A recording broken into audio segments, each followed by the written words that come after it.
Assalamu alaikum wa rahmatullahi wa barakatuh. Bienvenue sur notre chaîne. Ici, nous partageons des contenus enrichissants et inspirés par les enseignements islamiques pour nourrir le cœur, l'âme et l'esprit.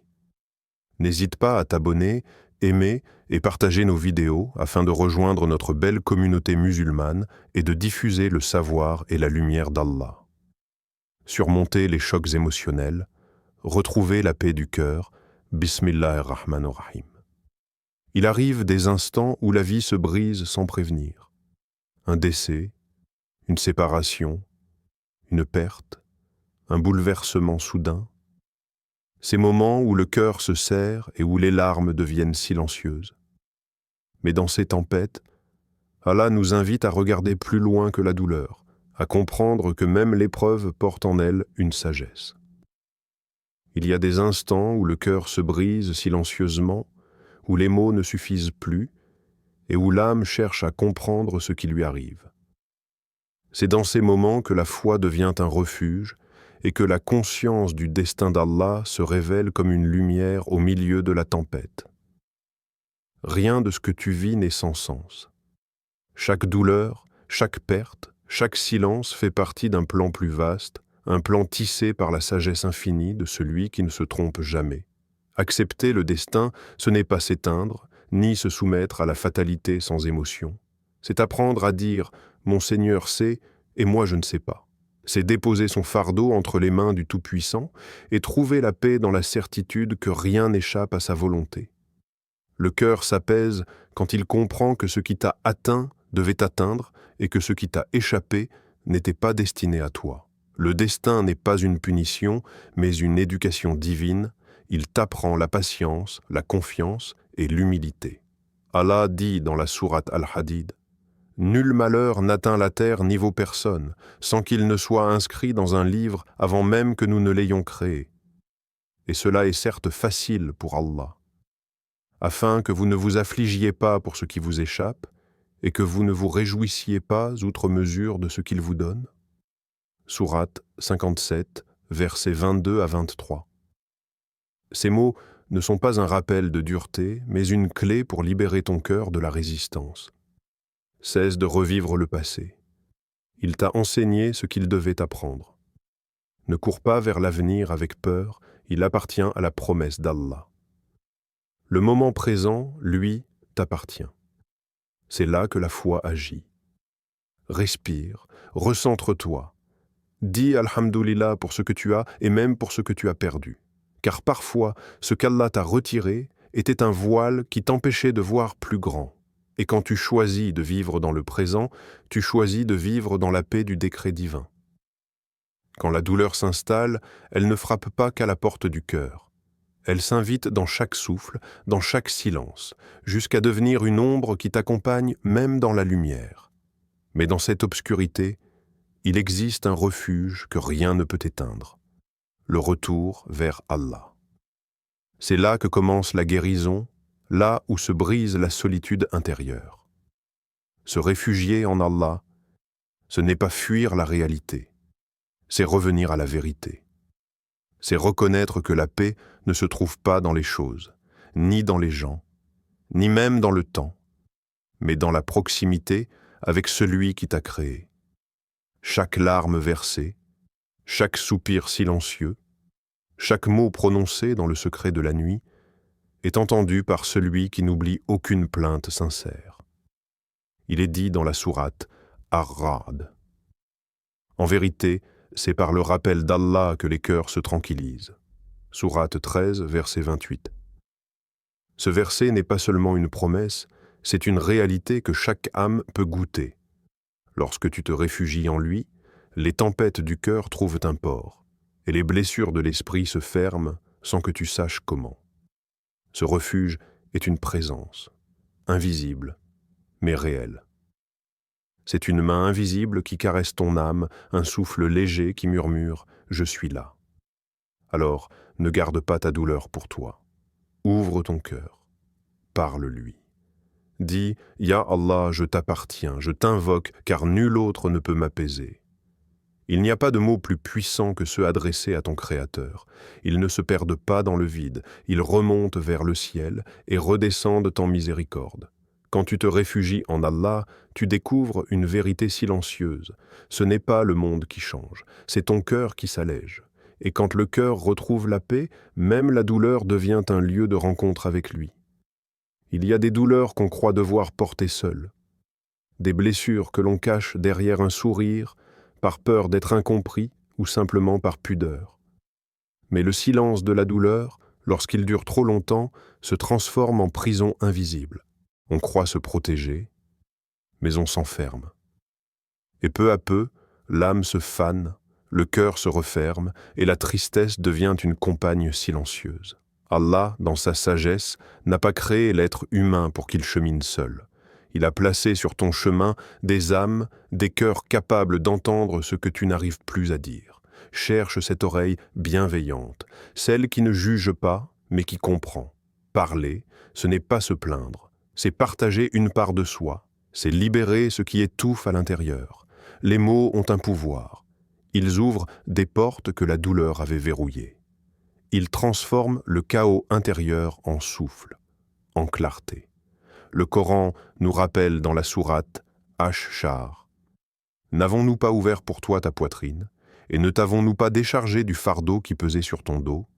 Sourate 94, versets 1 à 2. Ce verset est une tendresse divine. Il parle à chacun de nous. Allah allège les cœurs par des moyens simples, parfois par la parole, parfois par une présence, par un regard, par une écoute. Ne sous-estime jamais la force d'une discussion sincère. Elle ne résout peut-être pas tout, mais elle empêche la douleur de s'enraciner. Ne t'enferme pas dans ton chagrin. Les émotions t'éloignent du monde quand tu les gardes, mais elles te rapprochent des autres quand tu les partages. Et c'est dans cette connexion humaine que la guérison commence. Car Allah a mis dans la fraternité une lumière et dans la compassion un remède. Ouvre ton cœur, parle, même si les mots tremblent. Ce n'est pas un signe de faiblesse, c'est un acte de courage.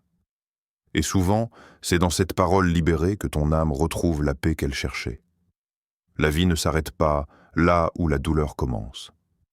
Même au cœur de la nuit, il existe une lueur que la peine ne peut éteindre. C'est cette lumière qui te rappelle que tout passe, et que derrière chaque obscurité, il y a un matin qui attend. Changer d'atmosphère, ce n'est pas fuir ton chagrin, c'est t'offrir la chance de respirer à nouveau. Marche, regarde le ciel, écoute le vent, le monde continue de parler à ton âme, même quand ton cœur semble s'être tu. La positivité ne se fabrique pas par la force, elle naît quand tu ouvres les yeux sur les signes d'Allah autour de toi. Regarde les arbres, ils ploient sous la tempête, mais ne se brisent pas. Observe la mer, elle se retire, mais revient toujours. Ainsi en est-il de ton cœur. Il connaîtra le reflux et le retour. Chaque épreuve, aussi lourde soit-elle, est une saison passagère. Et derrière le froid de la tristesse se prépare souvent la floraison d'une sagesse nouvelle. Allah dit dans la sourate Ash-Shar, « À côté de la difficulté est, certes, une facilité. À côté de la difficulté est, certes, une facilité. » Sourate 94, versets 5 à 6. Ces paroles ne sont pas une répétition, mais une promesse répétée 2 fois pour apaiser ton cœur. Chaque épreuve porte en elle son propre remède. Sois doux avec toi-même. Ne te condamne pas pour ton chagrin. Ne te blâme pas pour ta fatigue. Le temps que tu prends pour respirer est un acte de foi. La marche que tu fais pour apaiser ton âme est une prière silencieuse. Quand tu contemples la création d'Allah, tu redécouvres qu'il ne t'a jamais abandonné, même dans les moments où tu croyais marcher seul. Change ton regard avant de vouloir changer ton monde. Parfois, il suffit d'un peu de lumière, d'un ciel clair, d'un sourire sincère, pour que ton cœur retrouve le chemin de la gratitude. Et si la vie te semble vide, rappelle-toi. Allah t'a donné ce souffle, encore aujourd'hui, pour que tu découvres la beauté qu'il a laissée sur ton chemin. Ton corps est la demeure de ton âme. Quand l'un souffre, l'autre le ressent, comme deux miroirs qui se reflètent sans se séparer. Lorsque la douleur émotionnelle s'installe, elle ne se loge pas seulement dans le cœur. Elle se glisse dans la respiration, dans les épaules tendues, dans les nuits sans sommeil où les pensées s'entrelacent. Apprendre à écouter ton corps, c'est apprendre à écouter ton âme. Le Créateur ne t'a pas confié ce corps pour que tu l'épuises dans la peine. Il t'a offert ce sanctuaire comme un signe de sa miséricorde. Repose-toi. Respire profondément. Ferme les yeux et permets à ton souffle de te ramener à l'instant présent. Dans chaque respiration se cache un rappel. Tant que tu respires, Allah te maintient en vie. Et donc, il y a encore une raison d'espérer. Allah dit dans la sourate Al-Mulk, « C'est lui qui vous a créé et vous a donné l'ouïe, la vue et les cœurs. Mais vous êtes peu reconnaissants. » Sourate 67, verset 23. Ce verset nous rappelle que chaque battement du cœur, chaque inspiration, chaque instant de repos est un don. Prendre soin de soi devient alors un acte de gratitude. Écoute des récitations du Coran et laisse les mots d'Allah résonner dans ton esprit comme une pluie légère qui purifie. Médite sur leur sens, marche au matin, regarde la lumière se lever et laisse ton corps se réaccorder à la paix du monde. Ne retiens pas tes larmes, elles sont des prières liquides, des perles que ton cœur envoie vers le ciel. Laisse-les couler, puis respire à nouveau. C'est dans ces gestes simples, dormir, marcher, se détendre, que ton cœur apprend à se rouvrir doucement à la sérénité. La relaxation n'est pas un luxe, c'est une reconnaissance. C'est dire à ton corps « Merci d'avoir tenu bon » et à ton âme « Tu peux te reposer maintenant ». Car même dans la douleur, tu restes un être vivant entouré de la douceur d'Allah, appelé à retrouver ton équilibre dans sa paix. L'âme, pour s'élever, a besoin d'un corps apaisé. Et le corps, pour être en paix, a besoin d'être nourri avec douceur et équilibre. Chaque bouchée que tu portes à ta bouche est un choix, un dialogue silencieux entre la terre et ton âme, entre ce qu'Allah a créé et ce que tu en fais. Ce que tu manges influence ta clarté intérieure, ton énergie, ton humeur et même ta relation à la prière. Allah n'a rien créé au hasard. Les fruits, les légumes, les grains, les plantes, l'eau, tout est porteur de baraka. Ces nourritures pures ne se contentent pas de nourrir ton corps. Elles apaisent ton esprit et rééquilibrent ton cœur. Prends-les avec lenteur, en conscience, en disant « Bismillah ». Car lorsque tu te rappelles Allah en te nourrissant, la nourriture devient lumière. Elle ne remplit pas seulement ton ventre, elle éclaire ton âme. Dans la sourate Al-A'raf, Allah nous enseigne « Ô enfants d'Adam, mangez et buvez, mais ne commettez pas d'excès, car il n'aime pas ceux qui dépassent les limites. » Sourate 7, verset 31. Cette parole est une invitation à l'équilibre, une sagesse simple et profonde. Le déséquilibre du corps finit toujours par troubler le cœur. Trop de sucre alourdit la pensée, trop de viande éteint la clarté, trop de négligence fatigue l'âme. Mais la mesure, elle, te rapproche de la pureté. N'oublie pas, ton corps est un dépôt sacré confié par Allah. Le soigner n'est pas un geste égoïste, c'est une forme de gratitude. Bois de l'eau comme une bénédiction, choisis ce qui est bon et licite et ressens à chaque repas la présence du donateur. Une bonne santé n'est pas qu'une force physique, c'est une lumière intérieure qui t'aide à prier avec concentration, à méditer sans lourdeur, à sourire même dans l'épreuve. Lorsque tu prends soin de ton corps avec sagesse, tu rends grâce à ton Seigneur pour ce qu'il t'a prêté et tu permets à ton âme de rayonner dans sa lumière. Il y a dans la nature un langage silencieux que seuls les cœurs attentifs entendent. Chaque plante, chaque herbe, chaque parfum porte en elle une trace de la miséricorde d'Allah. Le safran apaise l'esprit, la valériane calme le cœur, l'aubépine régule le souffle, le ginseng redonne vigueur et l'ashwagandha, cette plante venue de loin, rétablit l'équilibre entre le corps et l'âme fatiguée. Rien de tout cela n'est dû au hasard. Dans chaque feuille, Allah a déposé une guérison. Ces remèdes naturels ne sont pas de simples produits de la terre, ils sont des signes, des rappels vivants que la guérison ne vient que d'Allah, mais qu'il a choisi, dans sa sagesse, de placer dans sa création les moyens de notre équilibre. Les plantes, les minéraux, les eaux, tout ce que la terre fait naître est un écho de sa bonté. Quand tu utilises ces bienfaits, fais-le avec conscience. Ne mets pas ta confiance dans la matière, mais dans celui qui lui a donné ses propriétés.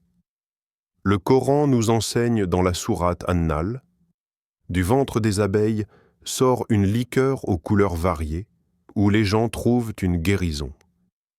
Il y a là un signe pour ceux qui réfléchissent. » Sourate 16, verset 69.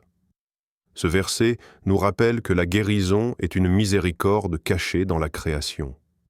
Elle se trouve dans la douceur du miel, dans la pureté d'une plante, dans la paix que procure l'air du matin. Mais le véritable remède ne réside pas seulement dans ce que tu consommes, il se trouve dans ton intention. Lorsque tu prends un remède en disant « Bismillah », tu invites la bénédiction divine à agir à travers lui. Car le corps guérit par la permission d'Allah, et le cœur se répare par la confiance en lui. Prends les bienfaits de la nature comme un cadeau, non comme une dépendance.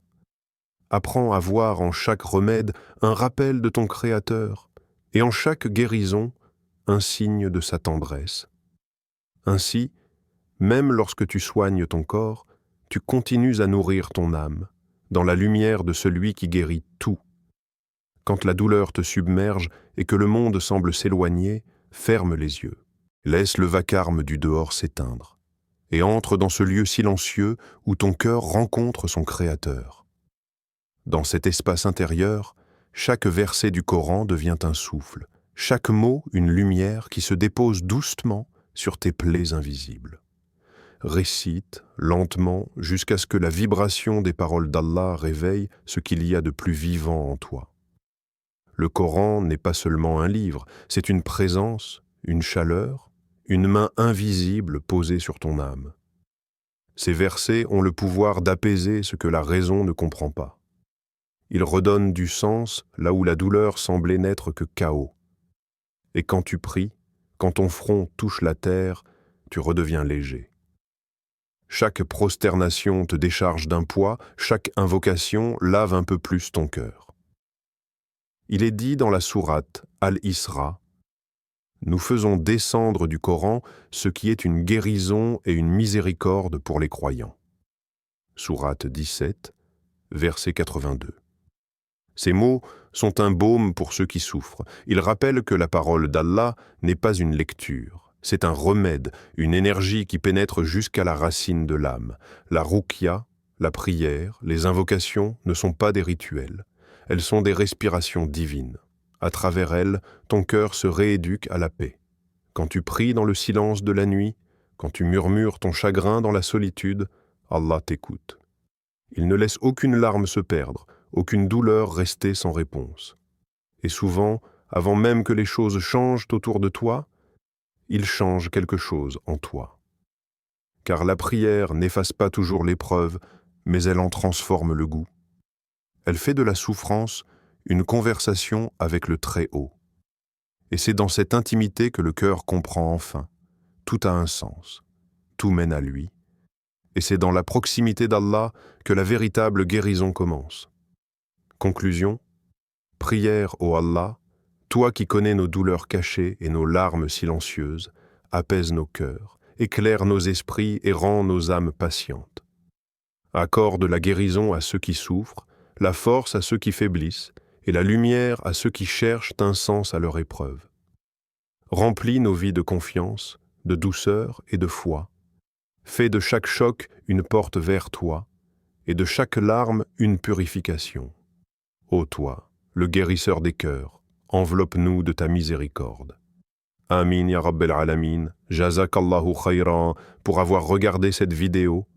Assalamu alaykum wa rahmatullahi wa barakatuh. N'oubliez pas de vous abonner, aimer et partager pour soutenir notre chaîne et continuer à diffuser le savoir et les enseignements islamiques. Que vos actions soient bénies et que cette chaîne vous inspire à chaque jour davantage dans votre foi et votre quotidien.